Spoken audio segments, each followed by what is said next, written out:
బాలా త్రిపుర సుందరి దేవి అంటే త్రిపురుని భార్య అని అర్థం.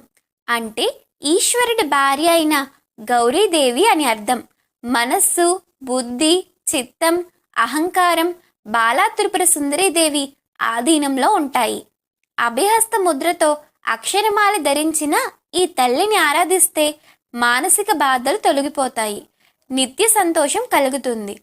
బాలా త్రిపుర సుందరి ఆవిర్భావం గురించి మనకు బ్రహ్మాండ పురాణంలో లలితా సహస్రంలో కూడా మనకు కనిపిస్తుంది. బాండాసురుడు అనే రాక్షసుడు తన పుత్రులతో కలిసి దేవతలను, మునులను, మానవులను హింసించేవాడు. మూడు లోకాలలోనూ విధ్వంసం సృష్టించడం ప్రారంభించాడు. దేవతల రాజైన ఇంద్రుని రాజ్యాన్ని పోలిన రాజ్యాన్ని బండాసురుడు సృష్టించి దాన్ని పరిపాలించటం ప్రారంభించాడు. అంతేకాదు,